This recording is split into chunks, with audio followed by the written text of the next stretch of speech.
Hello, hello, and welcome. This is Dawn, your host and your contrarian soul guide. You're listening to Sovereignty Rising, the podcast where we dive deep into the messy, magnificent journey of healing, truth telling, and returning to our power. Today, we're exploring what it really means to rise from the ashes of loss. Not polished, not perfect, but real. Because sometimes life doesn't crack us open gently, sometimes it splits us wide. And in the wreckage, something sacred begins. I'm joined by the incredible Shannon Donohoe-Simpson, a truth teller, joy bringer, TEDx speaker, and the radiant voice behind Toolbox Tuesdays. Shannon has walked through cancer, divorce, motherhood, and identity shifts that would begin to bring most people to their knees. And instead of hiding the pain, she chose to meet it with vulnerability, storytelling, and sisterhood. We're talking about her powerful piece From Loss to Wholeness and diving into questions like, how do we find strength when everything breaks open? What does beauty and womanhood mean after a mastectomy? And why is it so healing to be witnessed by a circle of women when our bodies and souls are transforming? This is an invitation to soften, to be with your own story, and to remember that your pain is not weakness. It's proof that your heart is still beating. Whether you're in the midst of loss, transformation, or simply craving truth, you are not alone. Let's get into it. Welcome to Sovereignty Rising. Ditch the fear, embrace your flame. I'm Dawn Elgin, contrarian soul guide, visionary mystic, and creatrix of practical spiritualism. And this is the space where we strip away the fear, burn the old stories down, and reclaim the power that was never truly lost, just buried. Here, we dive into raw, unfiltered conversations on emotional healing, spiritual awakening, and the art of unlearning everything that keeps you stuck, small, and disconnected from your truth. Together, we rise like phoenixes, flame first, fear last. Let's rise together. Hello and welcome, Shannon. I am so excited for you to be here and be a part of our show. Thank you so much for having me, Dawn. It's my absolute pleasure to be here. Oh, I'm so glad you're here. You just did an article in a magazine that is local to us called the CV Collective. And for those of you listening that are not part of the Comox Valley, you'll be able to read this on our link. We'll keep the link in the show notes to the article because it's beautiful, the sharing of this story. So for those that aren't reading it, can you please share a little bit about this article and why you felt like now was the right time to share it? Thanks for the question, Dawn. This article is a deep dive into my journey through breast cancer, then realizing that I had what they call breast implant illness, and my journey back to myself and healing through that journey. And I had the need to share this, and some of you might feel connected to this or not, but it literally was a download. I was in the middle of a camping trip, and I was just sitting there enjoying the fire, and I got this download like, it's time. It's time to share this story. And so I reached out to my girlfriend to do the art and another girlfriend to do the photography, and then Comox Valley Collective. And when things just unfold effortlessly and they just go boom, boom, boom, and it just literally unfolded. And so I know this was the perfect time to share this story. But I think the biggest thing that really instigated this story, because I've wanted to share it for a very long time, but just recently, in the last year, I went through a divorce and found myself in this position where I was like, oh my goodness, like I'm single now. And going through that whole process of my cancer and my chemo and my double mastectomy with my ex-husband and feeling safe in knowing that I had a safe relationship with him going through that. But then finding myself on the other end being single and then being like, oh my gosh, like, am I still going to be attractive and beautiful to men? And if I don't have this part of me, this physical part of me that represents womanhood to so many. And through this journey, which has been a very deep dive, I realized that it's actually not the love from others that I need. I actually realized that it's about loving myself back to wholeness. And whether I have my physical breasts or not, they're still there energetically. And it doesn't change. It doesn't make me less beautiful. And I guess what really want to say out loud is there's something incredibly beautiful when you can come to this place where you can find that love in your heart for yourself, and then the love that literally resonates out of you as a human when you get to that place. It doesn't matter if other people think you're attractive or not. What matters is the love right here. I'm so glad that you have shared this with us because I think for a lot of us that have, as women, when we go through something where we're going to change or lose something that we link with our femininity. And Mm, so for myself, when I was in my late 20s, I had a hysterectomy. And for a lot of women, one of their big problems with having a hysterectomy, even if it's medical induced, such as myself, is this thing of like, but that's what makes me a woman. It's like a link to our physical womanhood and to lose that womb space, so to speak. But I'm glad you also brought up that they're still energetically there mhm, because I mean, we've seen it. There's it's krill photography, and they do this a lot in Russia. And they use this photography that you can take a picture of, say, a leaf, and it shows the energetic field around the leaf. And they tear the leaf in half and take half of it away. And when they took another picture, there was still the energy field of the entire leaf there. And That's so incredibly beautiful. right? And so I Yeah. think that's important for us to recognize is, yes, the form, the bio portion of the breast is gone, but the electromagnetic, the field, the aura of that is still here.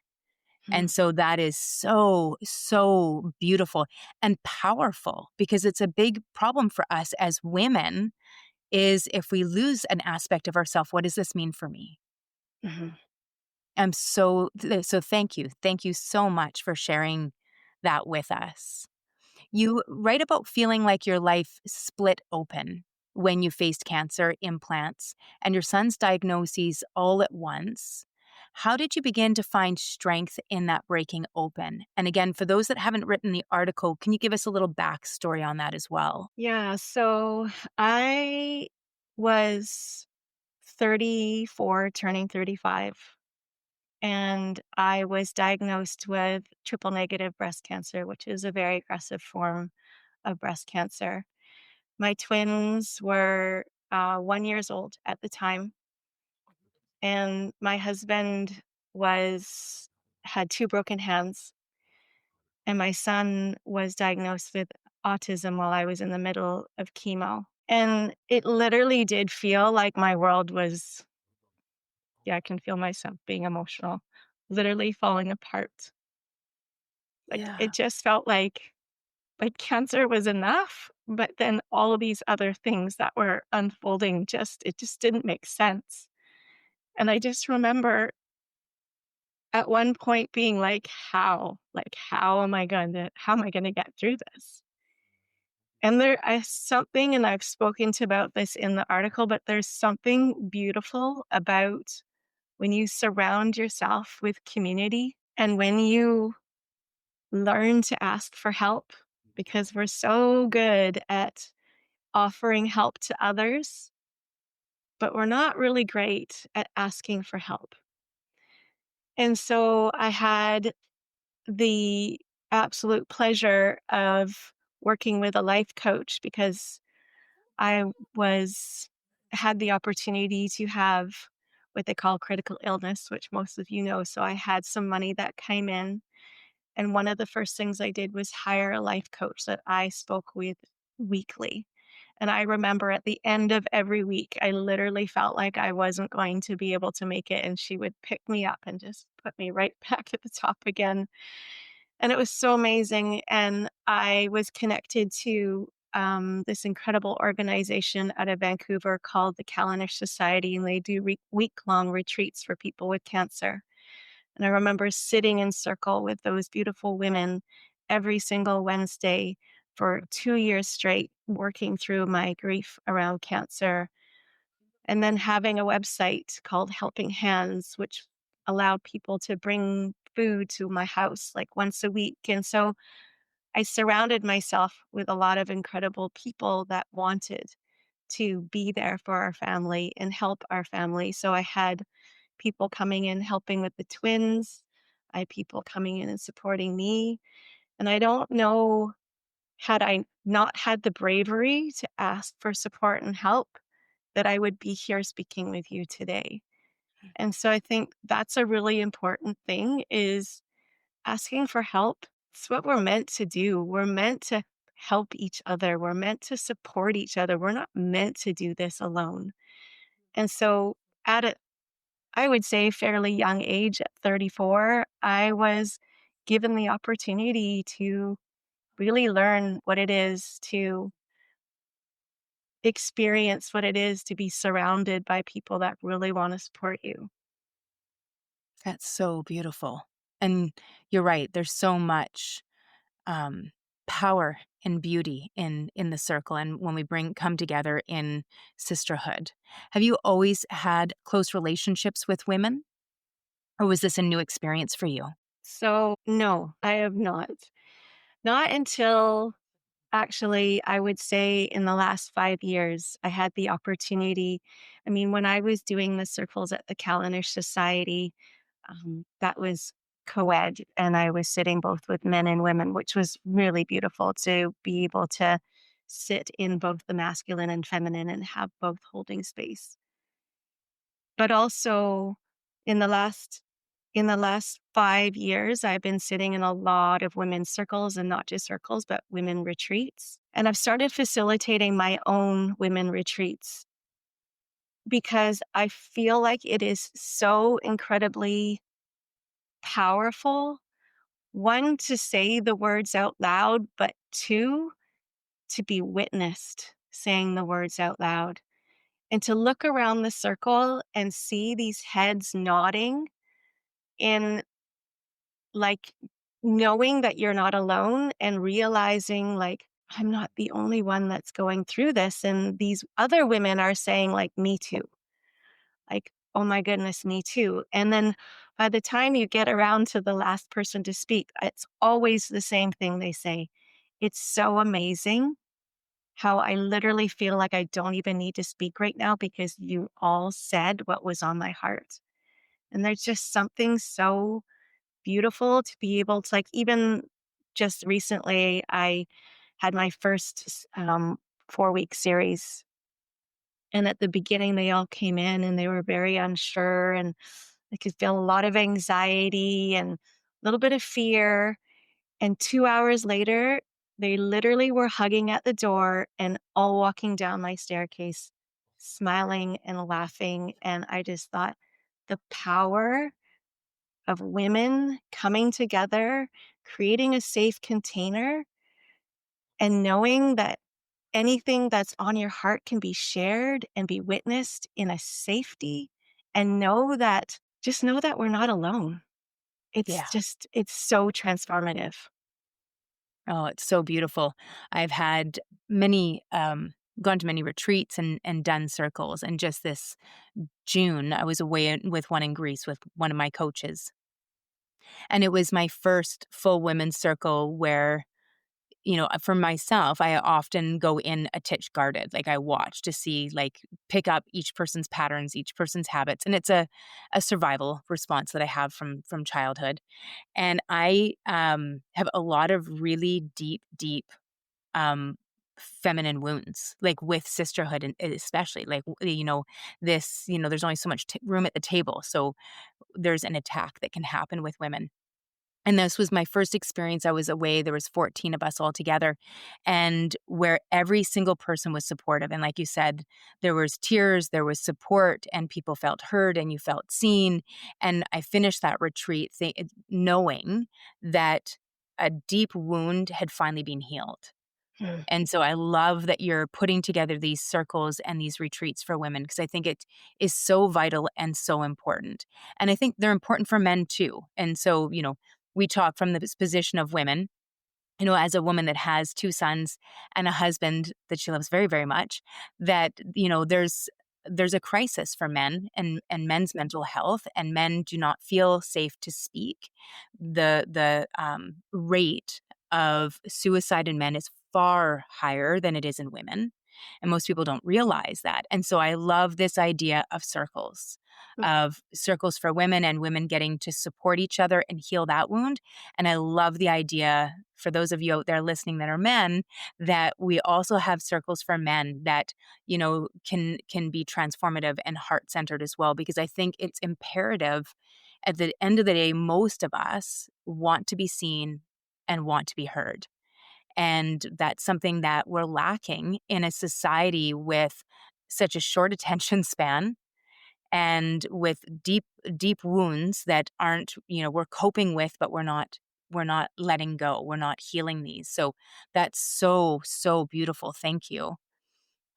Question for you. Many women struggle with the idea of feeling less than after the mastectomy. How has your definition of beauty and womanhood shifted through the journey? I think that comes right back to what you were just talking about the women's circles. I don't know that I would be where I am right now if I hadn't the opportunity to sit in circle with other women and be witnessed and have these other women mirror back to me just all the things, it's hard to actually articulate how much transformation unfolds in these women's circles. It's like you have to kind of be there to experience it. But my journey back to healing and my journey back to wholeness and my journey back to the beauty that's within has come slow, and it is it's never ending. It's this ongoing journey of wanting to do the work. And also knowing when to take a pause. I just need to say that out loud because sometimes it's like, wow, like I just need to take a break today. Like I just need to take a break. But having other women in my life, which I love what you just spoke to about these sister wounds. And I feel like it's one of the containers that I set when before I start the women's circle is that when we come to this place where if we're sitting in circle and we're feeling a little bit triggered and we're feeling a little bit like, we're not sure I like this woman very much. She's kind of triggering me a little bit, feeling a little bit uncomfortable, feeling like there's a little bit of fire in me right now. And that's the place where I ask the women to pause and remember that when we have one finger pointing, that there's always three fingers pointing back at us. And like my counselor always says to me, the triggers are the treasures. And so when we're triggered, can we take a deep breath and remember that maybe there's something for us to look at here? Maybe there's something for us to own. And man, I wish I knew this at a much younger age because, man, I've done so much projecting in my lifetime. And I've been part of those sister wounds. I've been unkind. I've said things. I've done gossip. I've partaken in it all. And man, is it humbling when it comes back and bites you in the butt and you get the lesson the hard way. Yeah. So, when you speak of like beauty shows up in so many different ways, whether it's, the beauty around, this, I feel like we're talking, I know about the loss of my breasts and what that looks like. And, or is it the physical beauty and all the pieces that comes back to what does it mean to be whole as a human? And for me, that is this journey of being brave enough to constantly come back to looking in the mirror and looking at the parts of myself that I don't really like, the parts that I want to look away from, the parts that I want to pretend aren't real. Yeah. I wish would go away. But again, that's the beauty of this incredible life that we get to live, is learning that we can be whole, we can love all parts of ourselves, and there can be grace, there can be self-compassion, there can be all these parts. And when we surround ourselves with incredible humans, that can also be the mirror to the parts of us that maybe we don't want to look at. And if they can gently and kindly and gracefully point that out to us in a way that we can hear it, or maybe we're sitting in that women's circle and someone else admits it, and like you go, oh, I do that too. And then you're humbled again. Yeah. And I want to say that this journey, and you talked about it at the beginning and the opening and brought me to my knees, whether it's been the pain of my cancer or the pain of wanting to support my son in ways that I didn't even know that I could. I didn't know if I had it in me to give him all the support that I wanted to give him. And it brings you to your knees and it humbles you. But I think the most beautiful thing is when we can keep our heart open. You know, I think I've spent a lot of time in my life closing my heart. And I don't want to do that anymore. Yeah. Because I think we're here to experience all that life has to give. And in that experience, keeping our heart open and feeling everything that we are meant to feel, whether it's hard, whether it's messy, whether it's beautiful, whether it is all the things. That's what life is. That's what we're here to feel. And I want to, at the end of this day, and I can speak to being very close to death because I had to end my chemo because it was going to kill me. So I have been on death's door and I know what it's like to be so sick. And so I can say out loud that I want to exit this world one day with my heart wide open. It's And beautiful. that's what we're here to do. Yeah. I remember when I always listen to books. So I was listening to a book by Brene Brown, and she was talking about living wholeheartedly.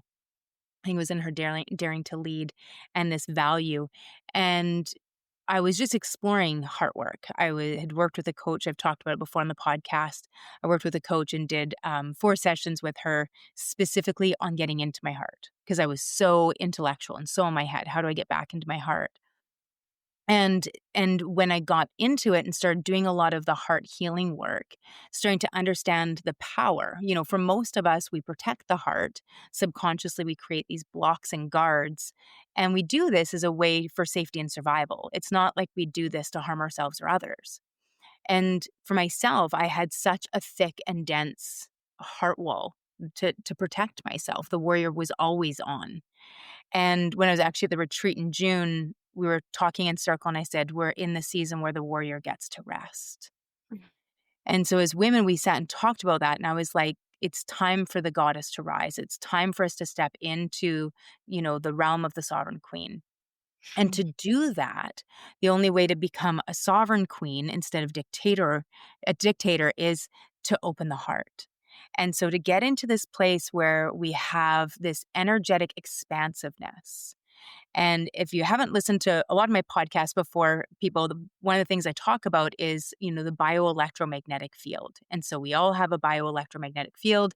Everything in the universe does. And for us, you think bio, your body, electro is your thoughts, and magnetic is your emotions. And so we all have a bioelectromagnetic field. However, our organs also have ones individually.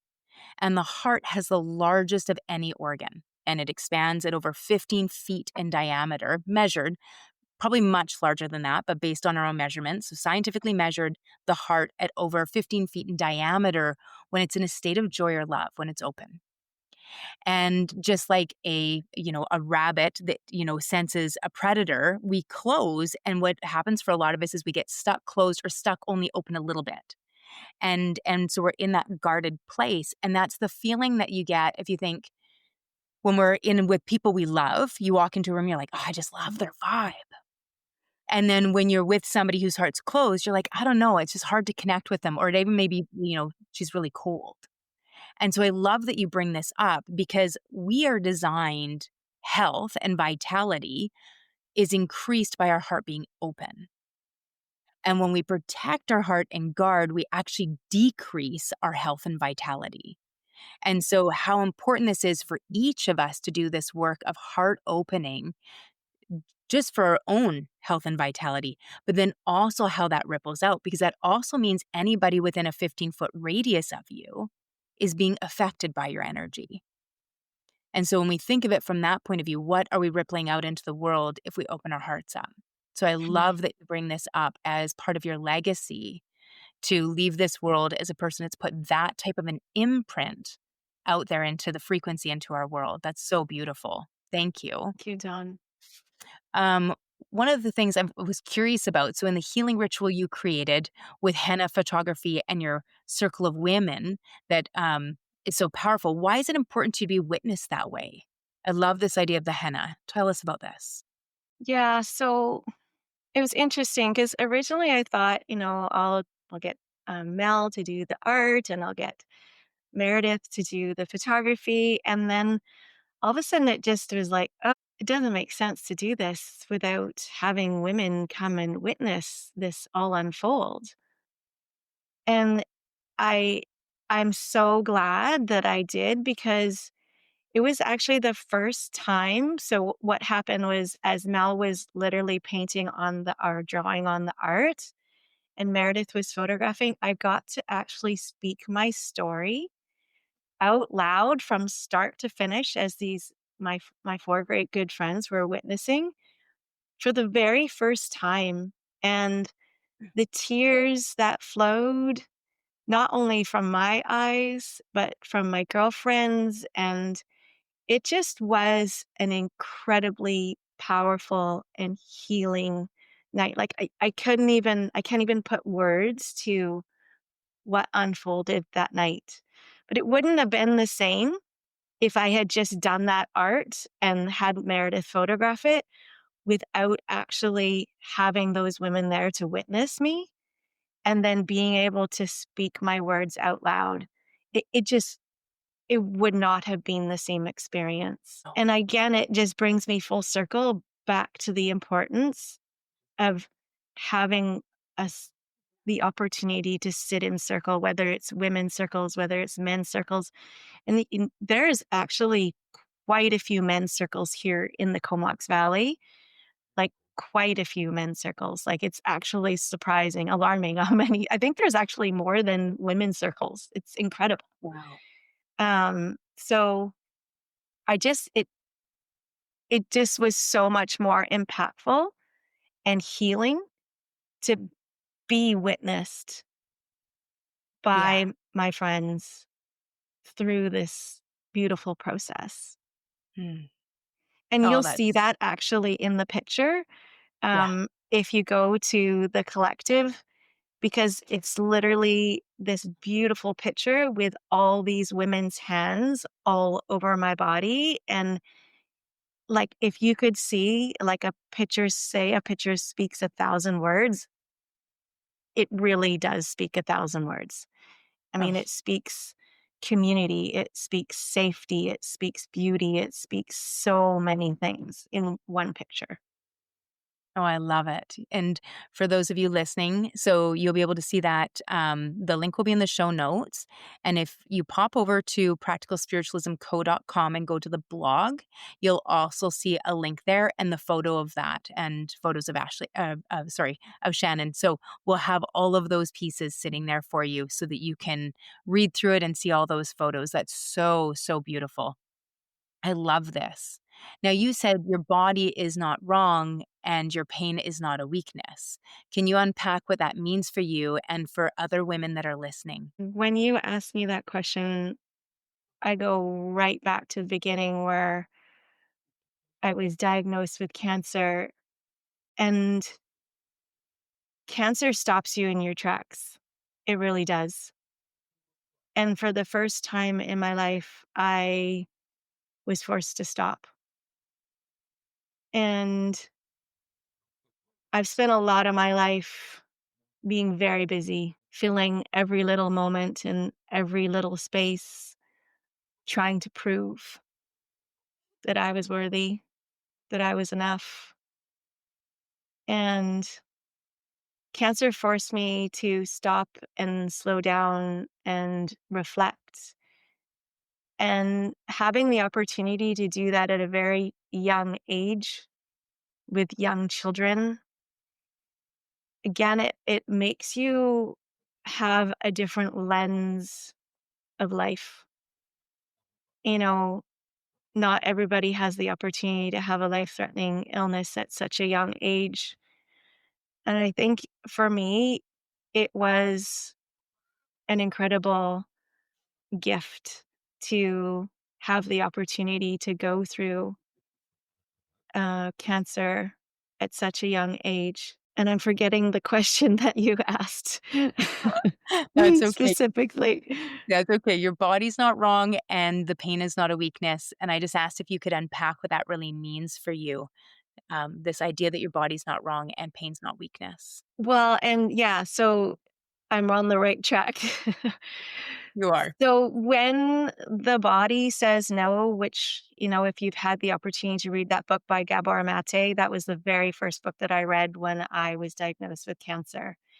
And I realized that I went through a lot of childhood trauma that I was not allowed to speak of, didn't feel safe to speak of. Mm, you spoke about it at the very beginning. I was definitely raised in a house where you're to be seen and not heard, be a good little girl, do as you're told. And so holding on to all that trauma and not having the opportunity to speak it out loud, I do believe that these emotional things do manifest into physical ailments. And that's exactly what happened for me. My cancer was definitely connected to the things that happened to me in my childhood. And so cancer was an opportunity for me to really pause and reflect. And I remember sitting in my first retreat, and we were up in Squamish with the Calendar Society again. And I remember sitting in this first circle on day one, and I just remember sitting there going, this retreat isn't about cancer. This Yeah. retreat is about the trauma of my childhood and how I got to this place of cancer, which is actually forcing me to deal with the stuff that I've never wanted to look at or never wanted to unpack or never felt brave enough to even say out loud, even feel safe to say out loud. And so that journey, like cancer again is that physical thing, but it isn't just the physical. It's the physical, it's the emotional, it's the spiritual, it's the we're not just physical beings. No. There's it's so much bigger than that. And so cancer was just my invitation to look inward. Yeah. Yeah. It's So, beautiful. That's so beautiful, and I love that you keep saying opportunity because, we as human beings, we hear this a lot. Eckhart Tolle's been doing a lot of work on it right now about, going from chaos to consciousness. This piece where we as humans, we do not grow when life is comfortable and going well. We actually are quite content to stay right where we are. And we only really grow when there's a level of struggling. And if you think of like it's within the struggle, just like the butterfly coming out of the cocoon, it needs that struggle to gain the resiliency, the strength in the wings to fly. And that seems horrific when we're going through, our dark nights, when we're going through traumatic events, whether those are, traumas with a small t or traumas with like a big T, then it's like, why do I need to go through this? And, the answer is because we only grow through these difficulties. And I look at every time I'm triggered, every time something goes right sideways as an opportunity. My question's always, what is this for? What are you showing me I need to let go of now? And that's how I look at it every day. What can I let go of today? So, this unpacking, and that's how I think of healing. Healing isn't because we're broken. We are perfect, whole, complete. We are pure potential. We are a divine entity. We are an aspect of consciousness, of source, of universe, of God, whatever you want to call that. And when we think of that, it's just this layering up of our traumas that, gains like a shadow aspect of our subtle body. And we hold all these things in and we say, mine. This happened to me, this happened, and we identify. And the healing process is really the letting go process. Where instead it's, I had that experience and now I have and it gave me the opportunity to understand this.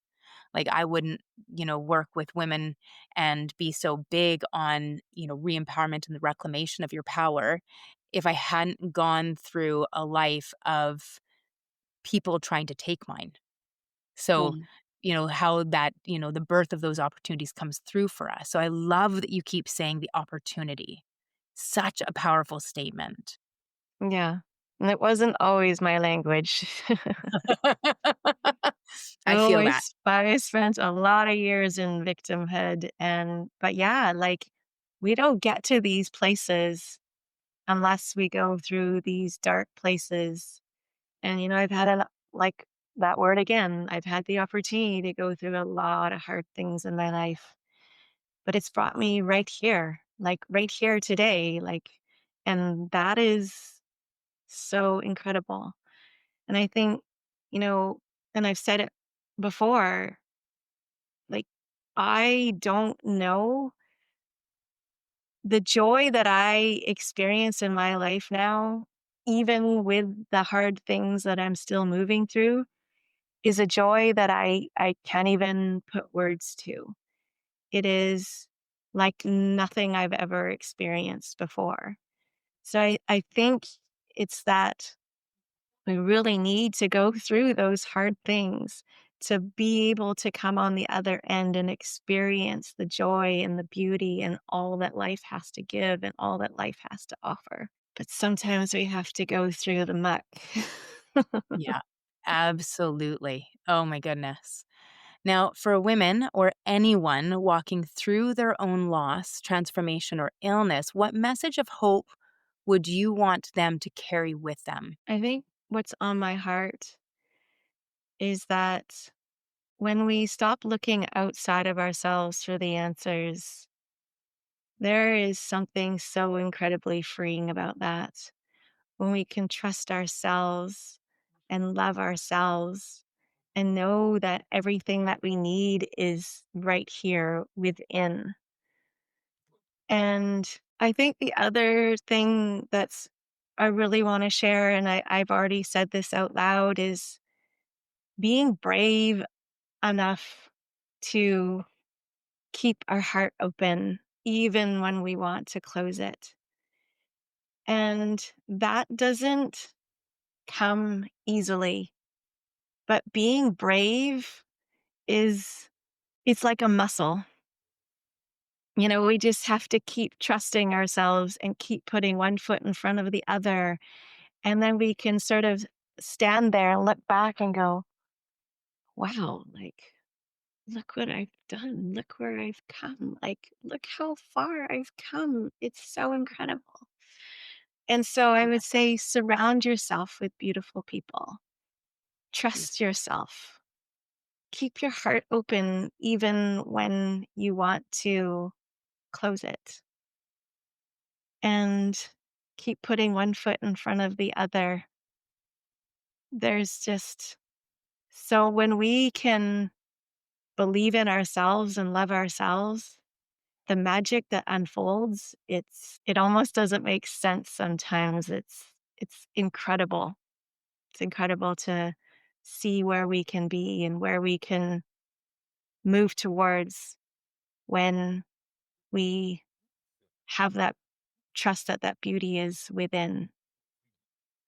Well, that's beautiful. Thank you so much for sharing your story with us today. It means so much to me that you are open to coming on to this show and sharing this with our audience. It's powerful, very powerful. If someone were interested in following you, maybe joining one of your circles, can you please share with us how people can follow you, how they can learn more about what it is that you are doing to transform this world and leave your legacy? You can find me, you could email me at Shannon at shannondonohoe-simpson.com. You could also find me on Facebook at Shannon Donohoe-Simpson. You can find me on YouTube at Shannon Donohoe-Simpson. I also on Instagram. I'd love for you to take a moment to watch my TEDx talk, which is on the TEDx site. And yeah, I would love for you to join me on one of my circles and on my journey. And thanks so much, Dawn, for having me on my podcast. This has been such an awesome opportunity. And it's been my absolute pleasure to be with you here today. Oh, you are so welcome. And just so you guys all know, all those links are in the show notes, so don't worry. And if you lose this when you're listening through, if you're on a roll of just listening, then remember that you can always go over to the website and under blog, we have the show notes and you'll be able to have all the links there as well.